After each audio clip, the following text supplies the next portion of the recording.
Openly Gamer Theater presents Mourn Not the Sleepless Children, an original audio drama.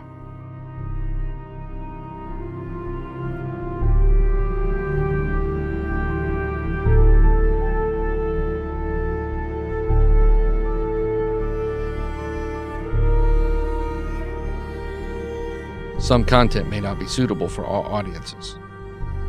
Listener discretion is advised.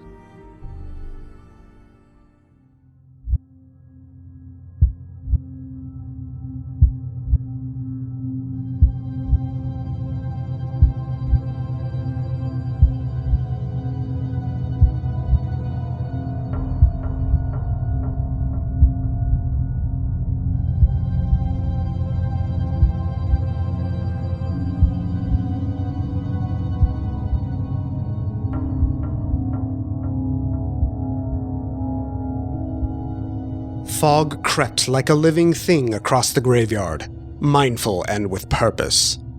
It masked the cemetery's landscape with malicious intent, stealthily concealing whatever evil lurked within the ineffable mist.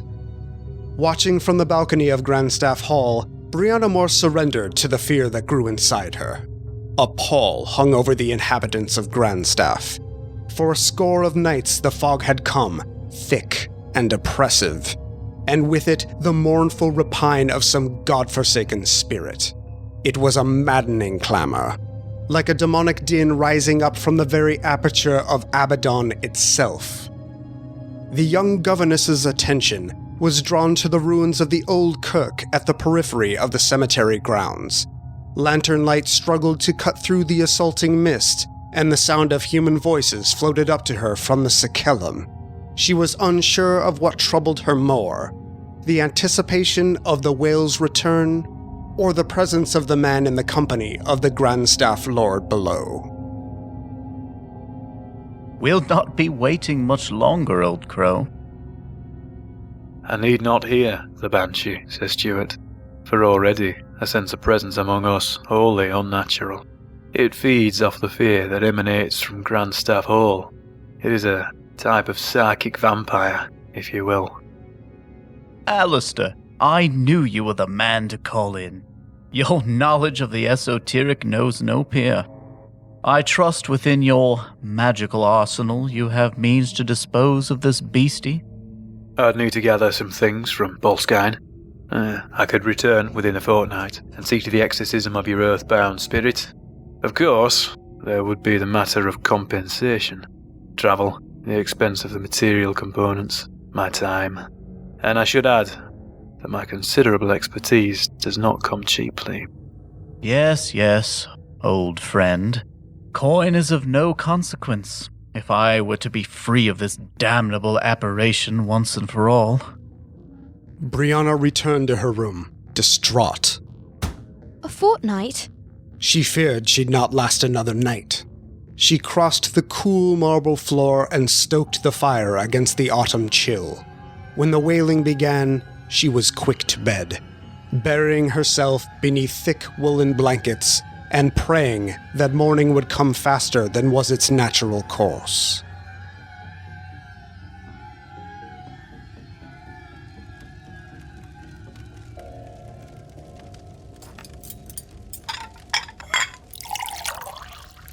Gone.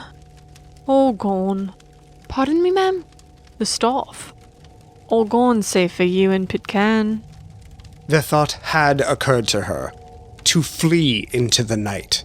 But when all was said and done, she had nowhere to go. Lady Grandstaff turned to face the governess, and Brianna was struck by how much older the woman appeared. Her eyes were dark and puffy, her chestnut hair now touched here and there with grey. 3 weeks of ghostly manifestations had taken their toll. We shall persevere, dear child, for we are Grandstaffs, and that is what Grandstaffs do. If you would see to the children, Brianna, I will see that my husband gets his morning tea. At once, ma'am. The long hallway that led to the children's rooms was paneled in dark wood and ill-lit. At the far end of the passageway was a high window that would normally spill daylight down the hall, but its heavy drape was pulled tight. Brianna's footfalls fell silent, masked by the oriental runner that stretched the full length of the space. Nearing the twins' room, she heard their animated speech. Taking pause, she listened. Walter, must this most unnatural conveyance return to bother us this night? The voice belonged to Wallace, the fair-haired twin.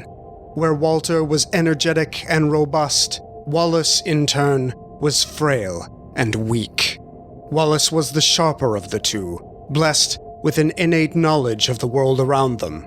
Walter, though no dullard, deferred to his twin in matters of intellectual dissection. Must you be such a frightened ninny, Wally? But they've not kept their promise. What promise? What are you here at night? The boys were startled by her sudden arrival. She flew across the room and snatched Wallace up, holding the boy about the shoulders and drawing him in close. Speak up, you little heathens! What do you know? What devilry have you been up to? Wallace was beside himself, tears streaming down his cheeks, while his twin backed away to the far wall. When Wallace refused to answer, Brianna tossed him aside, turned, and stalked across the room to confront his brother. What about you, Walter? Have you something you'd like to share with me? I'm not scared of you. Tell me, Walter, or so help me. So help you? There's no help for you. Not after what you did when you were dolly mopping the dockers. When how could you? No. I know because they speak to us on the wind. At night, when the banshee comes. Oh, we know all about you, Miss Moore. We know all about how you spread it for a tanner. Or less when you were hungry. And we know what happened the night of the blood moon. Of how you... The sound of shattering glass somewhere deep inside the manor silenced the young Grandstaff, but the reprieve did little to alleviate the governess of her ire and embarrassment. When a remote scream followed the crash, Brianna raced out of the room and down the hall, relieved to distance herself from the twisted smiles exchanged by her twin charges. The governess followed the sound of muffled whimpers to the dining room. It was dark, curtains pulled tight against the beckoning day. Still, she could see the shards of fine porcelain that lay scattered across the mahogany floor, and in the midst of the destruction, the lady of the house, kneeling, rag in hand, sopping up steaming tea from the floor and rug. Lady Grandstaff? The woman looked up and Brianna gasped as she saw the hand-shaped red mark across her face. Oh, ma'am, I'm so sorry. Here, let me get that for you. It's all right, ma'am. I understand. Do not cry for me, Miss Moore. I do not cry for you, ma'am. I cry for us all. The rest of the day was filled with tension. The whole household seemed ready to explode. Nightfall came, and with it, the horrific wails of the demon spirit. 4 days later, Lady Grandstaff would be gone. 2 days after that, Pitcairn, too, was nowhere to be found. Soon, the house was filled with naught but the brooding visage of the Lord of Grandstaff Hall, a morose and despondent governess, and the sound of laughing children.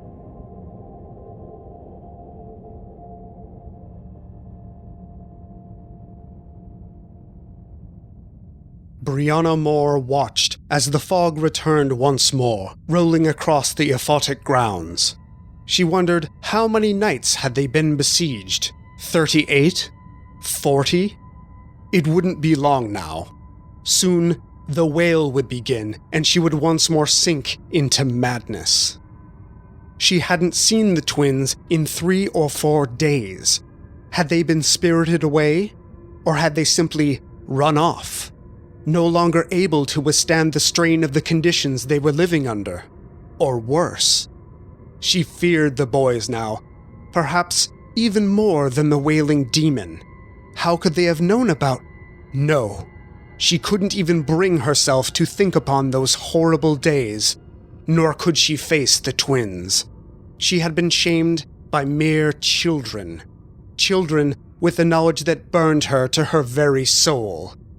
She had been unable to go to them. She lacked the courage to look them in the eye. Had this decision doomed them? Was her own demise destined to follow?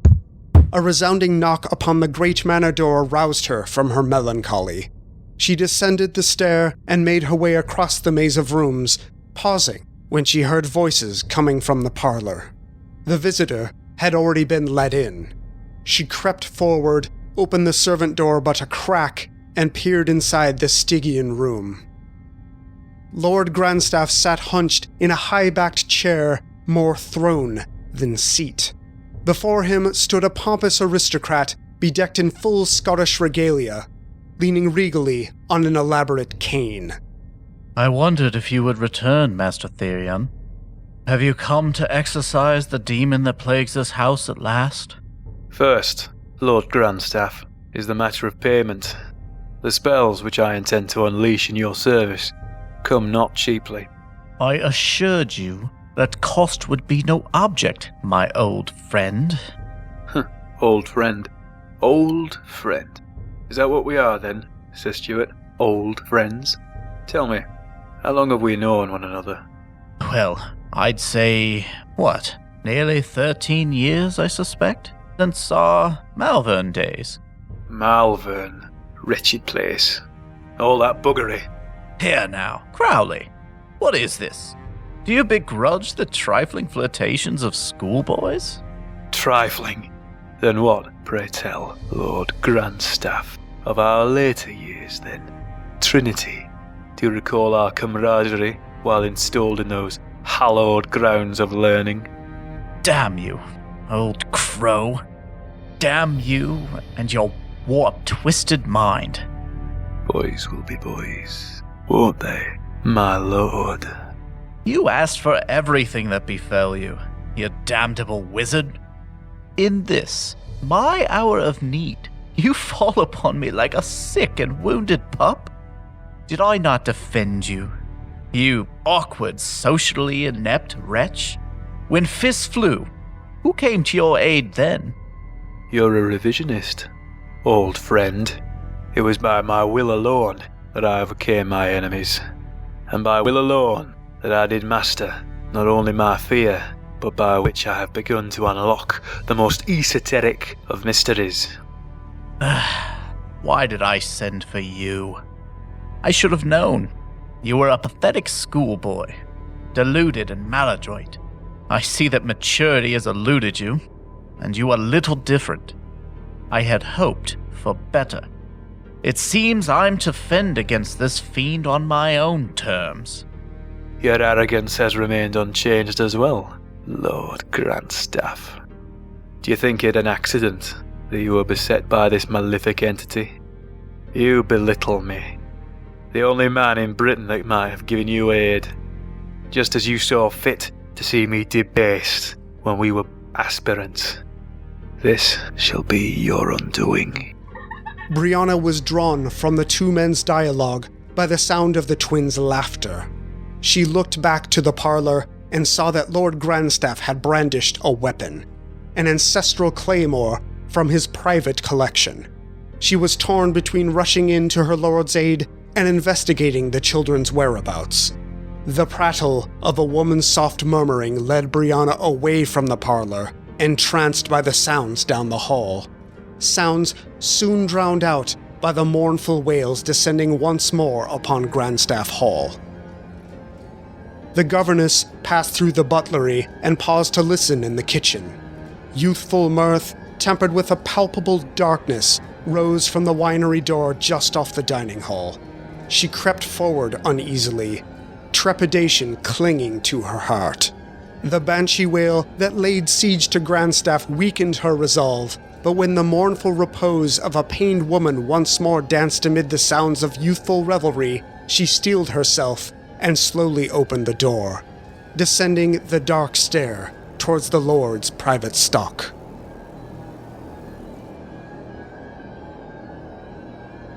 Dark shadows performed a minuet with the candlelight that caressed the narrow climb. She traversed the stairs with care and set her feet firmly upon the dog-legged landing. The boy's rapture had ceased, leaving naught but the whimpering of the shadowed figure before her. Drawn out on the service table she lay, arms outstretched in mock crucifixion. Her flesh glistened wetly in the half-light. Blessed Virgin! Before her lay Lady Grandstaff, naked to the waist. Her chest a gaping wound exposing the organs within.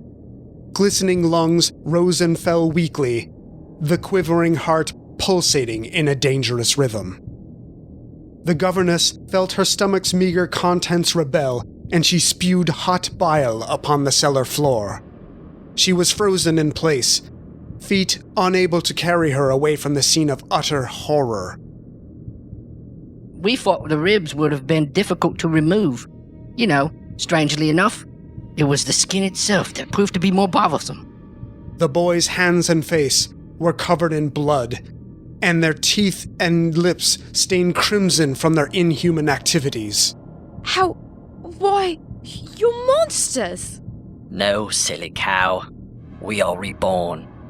We have answered the call of our true mother. Her lullaby has raised us from the dead sleep that this house has fettered us with. Her song has called us home, and we are reshaping this dwelling to meet her desire. You're mad! The both of you! Driven mad by the very demon that haunts this place. A whore for a sixpence with blood on her hands dares to call us mad? Shut up! You don't know me. Don't we, little dolly mop? Walter giggled, licking his fingers clean. Were they someone else's hands, clamped round the throat of your newborn babe that clawed from your putrid womb? Shut up! Damn you, you don't understand! We understand plenty. We are all damned. Brianna froze as she heard a metallic click behind her. I couldn't agree more, foul spirit. An explosion cut through the tension as a shadowed figure fired a revolver into the room. The slug caught young Wallace squarely between the eyes, showering his twin with blood and brain matter. The governess turned to face Mr. Crowley, his eyes cold and piercing, their gaze the very essence of championing death.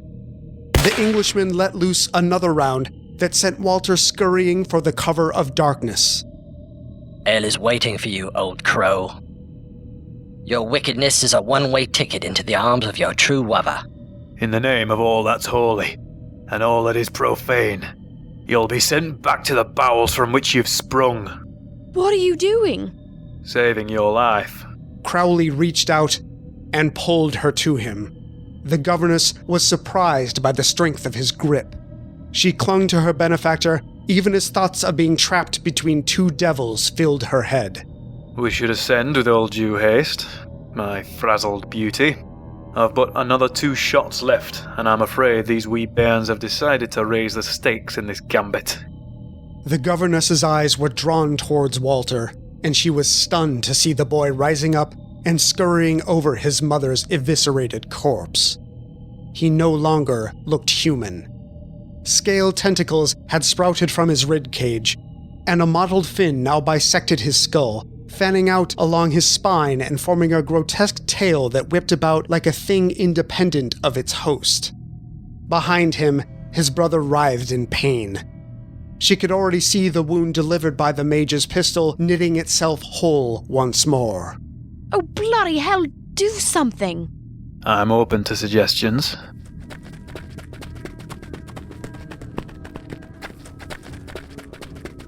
Your reputation precedes you, sir. Can you cast a spell or something? Don't believe everything you read in the papers, Miss Moore. The governess crossed the grand entry and slammed hard into the front door. She tried to open it, but it held fast. Damn it! It's been nailed shut. By who? By me, Miss Moore. Brianna and Crowley looked towards the parlor door and saw Lord Grandstaff. He seemed oblivious to the seeping wound in his stomach put there by Crowley's revolver. Why? The inhuman creatures that had once been her charges ceased their advance and sat coiled as if ready to pounce at their father's feet. This has all been my doing, I'm afraid. My children needed to eat, you see. My wife and I had struggled to bring forth an heir to ensure the legacy of Grandstaff. Something had to be done. We had been to every physician, consulted every expert at our disposal. Still, nothing. My beautiful wife was barren. You can imagine our heartbreak. So, with nowhere else to turn, I called upon the Ancient Ones. I made a pact with them, and they delivered not one, but 2 children from my wife's barren womb. Their hunger was small at first. Slowly they went through their wetness, then a small parade of governesses, but their hunger was growing. Something more needed to be done. Why bring me into this, Stuart? Because human flesh was no longer enough. They needed something more. They needed to feed on someone more satisfying, someone with power. So I devised a ruse and invited you here, appealing to your inflated ego and your appetite for the supernatural. The Banshee. She is the ancient one you bargained with. You offered her something she couldn't resist. A foothold in this plane of existence. A base from which she and her offspring could grow in power. You damnable fool! You've placed all of Britain in jeopardy, if not the entire world. You are an adept of the First Order. I knew you would not be able to resist neither the challenge nor the funds I waved under your nose. For all your knowledge and proficiency, Aleister, you have always had a weakness for sycophancy. He's right, you know.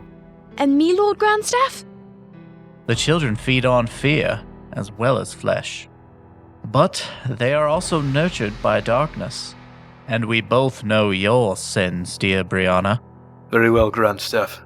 You've played your game and lost. We're not cattle for your brood. Enough blood has been spilled this night. The girl and I shall take our leave, and you shall darken our path no more. Or, by all the gods of heaven and hell, I shall see you cursed in a manner that shall boil your very soul. False bravado, Mr. Crowley.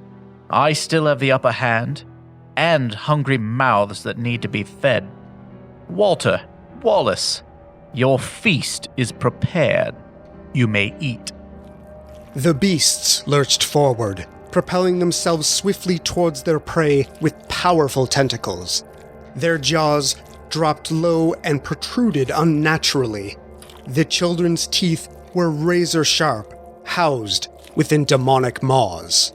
I think not. Crowley stepped in front of the governess and steeled himself, staring down the grotesque younglings.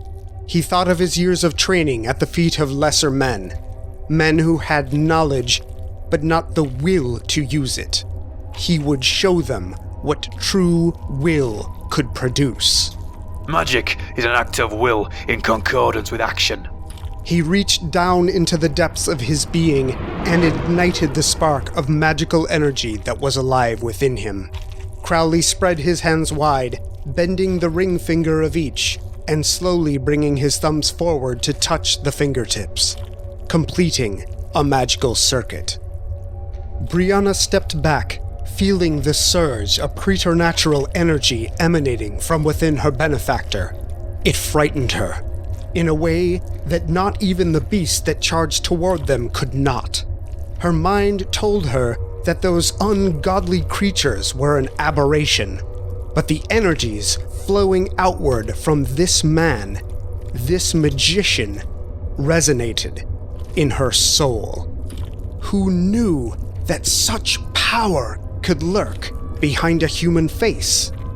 The beasts were nigh upon them, their black tongues licking at the air, their tentacles slithering forth, their eyes ablaze with hatred and insatiable hunger for human flesh.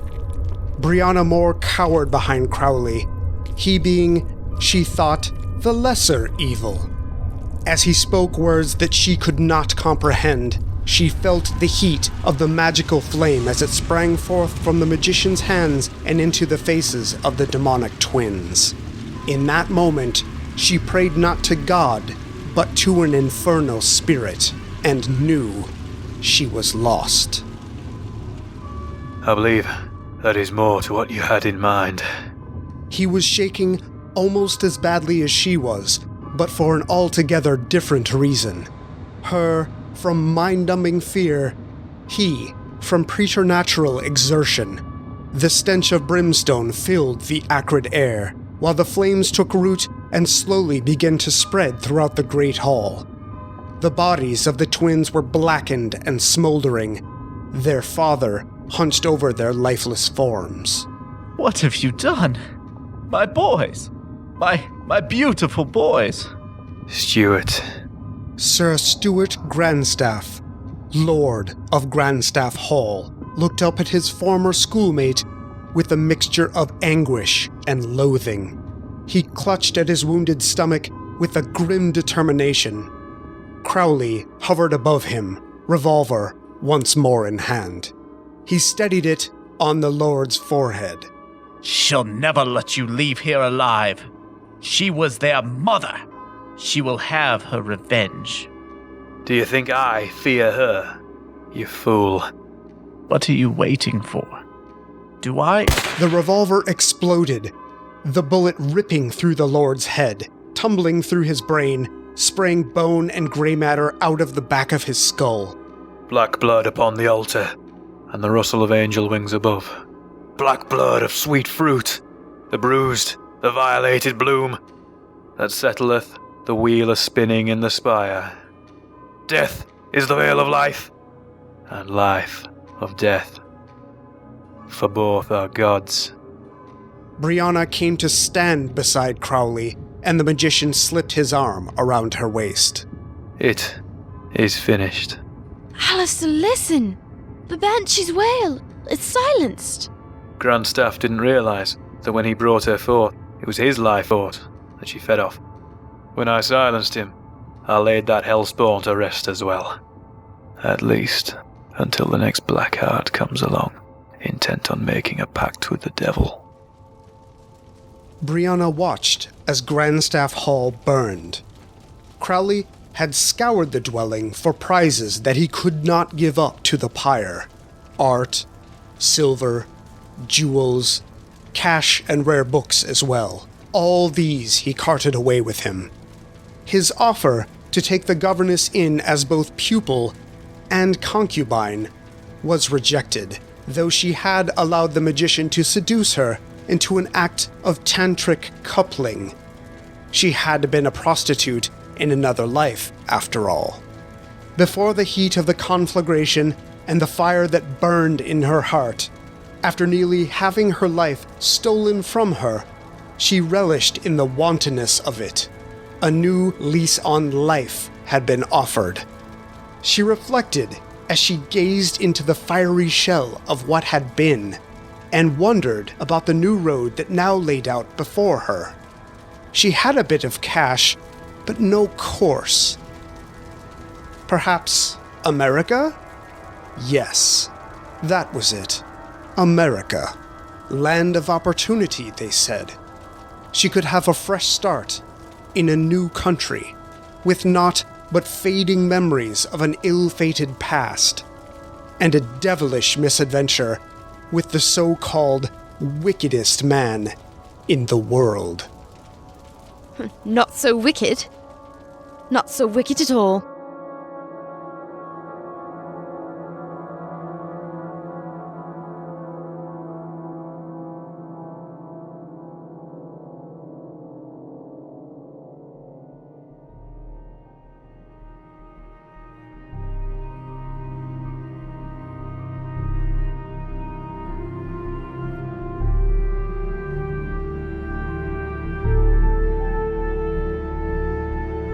Written by Bob Freeman.